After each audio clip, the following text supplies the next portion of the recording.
नमस्ते ATB tarot मेरे Capricorn रिश्ते वालों प्राणम। आज आपकी आत्मा मुझसे कुछ ऐसे शब्द कहने के लिए कह रही है जो आपके अंदर के थके हुए भार से दबे हुए भावों को छू सके।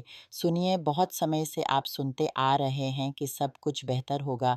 आपकी उम्मीदें भी बहुत तेज हैं, पर कुछ बदलता नहीं दिखता। जिंदगी का बोझ आप अपने पेट से धक्के देकर आगे बढ़ा रहे हैं, एक ऐसी स्थिति में जहां प्रतीक्षाओं का बोझ भी कम नहीं। पर अंधेरे के बीच मैं एक प्रकाश की किरण देखती हूँ। ये प्रकाश एक ऐसी टेलीफोनी कविता से आने वाला है जो आपके हाथ में कुछ पलों में झिलमिला उठेगी। ये कविता आपके लिए नहीं, बल्कि किसी और के बारे में होगी, किसी अन्य व्यक्ति के साथ घटित होने वाली कोई घटना। पर इस घटना का प्रकोप आपकी निज जिंदगी पर ऐसे पड़ने वाला है जैसे किसी गहराई में फेंका हुआ पत्थर तालमला पैदा कर दे।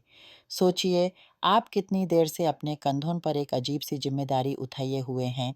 ये जिम्मेदारी किसी के द्वारा किया गया मन का प्रयोग हो सकती है, किसी गहरी थकान या विश्वासघात का भाव हो सकता है। आप इसे अपने साथ घसीट कर चल रहे हैं, जैसे कोई छाया आपका पीछा नहीं छोड़ रही। पर इस टेलीफोनी संदेश के बाद वह छाया अंतर्धन हो जाएगी। आपके प्राणों पर से वो आध्यात्मिक बोझ उतर जाएगा जिससे आपने इतनी देर तक अपने आप को मजबूर महसूस किया था। आपकी ज़िंदगी से वो अस्तित्वहीन असुरक्षा का भाव भी दूर हो जाएगा, जैसे किसी ने अंधेरे कमरे की खिड़की एकदम खोल दी हो। इसके बाद मैं आपको एक नए सामूहिक दृश्य में देखती हूँ।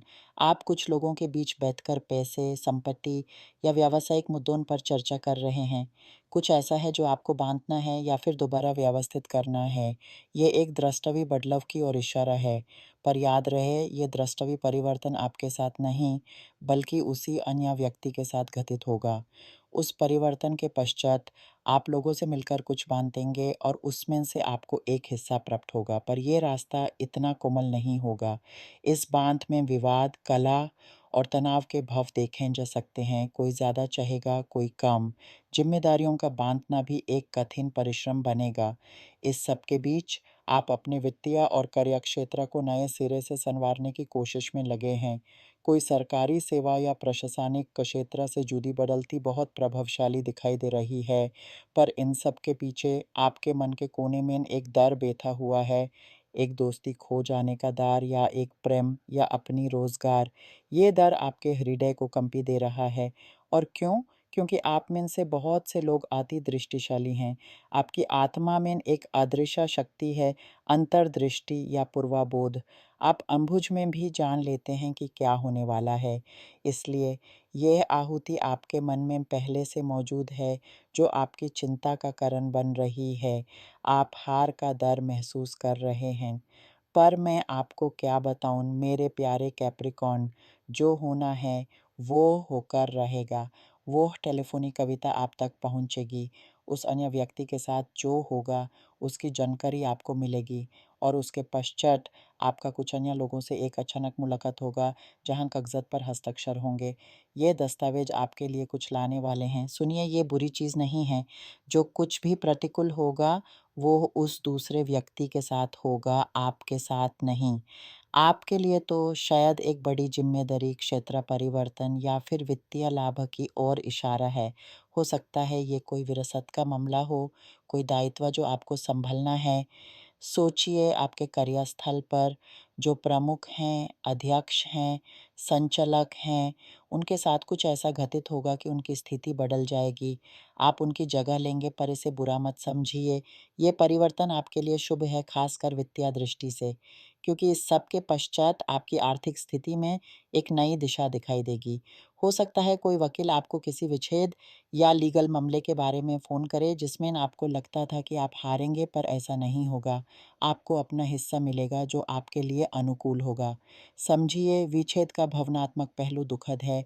जो उस अन्य व्यक्ति ने किया वो अनुचित था, पर उसका परिणाम आपके लिए वित्तीय स्थिरता लेकर आएगा। एक दोस्ती का अंत भी नज़र आ रहा है, पर ये वो दोस्ती होगी जो आपके लिए केवल हानि का कारण बन चुकी थी, जो आपकी शक्ति चूसती थी। इसके बाद मैं आपको अपने परिवार के साथ किसी सुखदायक स्थान पर जाते या कोई उत्सव मनाते देखती हूँ। ऐसा लगता है जैसे आप किसी जीत का जश्न मना रहे हैं, शायद किसी भविष्यवाणी के माध्यम से या किसी ऐसे प्राप्त से जो आपने कमाया है। ब्रह्मांड मुझसे स्पष्ट कह रहा है कि आप कुछ ऐसा प्राप्त करने वाले हैं जो एक नए प्रयोजन की शुरुआत का आधार बनेगा। हो सकता है आप एक गादी खरीदेंगे अपनी रोज़गार के लिए या एक कमरा किराए पर लेंगे अपनी कला या सेवा को आगे बढ़ाने के लिए। ये सब कुछ शीघ्र होने वाला है, समय निकट है। मेरे पास कुछ अंक भी दिखाई दे रहे हैं 1, 5 और 3।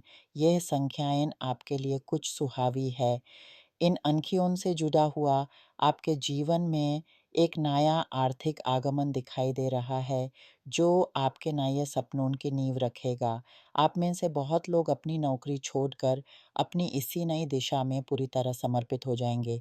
ये एक नई शुरुआत है, जहाँ आप अपने स्वयं के निर्माता बनेंगे। इस पूरे परिवर्तन के बीच आप अपने भीतर के संघर्ष को महसूस करते रहेंगे। आपका मन, जो इतना अनुशासनित है, थोड़ा बौखला भी सकता है। पर याद रखिए कैप्रिकॉर्न आप ज़मीन की राशि हैं, मज़बूत, सहिष्णु और अंतर में से उत्पन्न होने की शक्ति रखते हैं। जो टूट रहा है वो आपके लिए नए निर्माण के लिए जगह बना रहा है। आपकी यात्रा एक ऐसी शिला की तरह है जो तेज़ हवाओं और तेज़ धाराओं से टकराती हुई भी अपनी जगह से नहीं हटाती। आप उसी शिला की तरह इस परिवर्तन के बाद भी अपनी मूल अधिष्ठान पर दृढ़ खड़े रहेंगे, बस ऊपर से कई बार हल्का हो जाएँगे। आपके भीतर जो डर था, वो एक रक्षा कवच की तरह था, जो अब उतरने का समय आ गया है। आपकी अंतर्दृष्टि ने जो कुछ पहले ही बता दिया था, उसकी पुष्टि अब होने ही वाली है। इस घटनाक्रम को एक उलट-पुलम की तरह न देखें, बल्कि एक प्रशिक्षण की तरह देखें, जिसमें आपको अपनी आत्मा की शक्ति का पता चला है। आपकी सहनशक्ति, आपका धैर्य अब फल देंगे। आपके कदमों के नीचे की ज़मीन थोड़ी-सी बदलेगी, पर आप उस पर भी उतने ही मजबूती से चलेंगे, बल्कि शायद उससे भी अधिक दृढ़ता से। ये नया मार्ग आपको अपने सच्चे स्वभाव तक ले जाएगा, जहाँ आप बिना किसी भार के अपने सपनों की ओर बढ़ सकते हैं।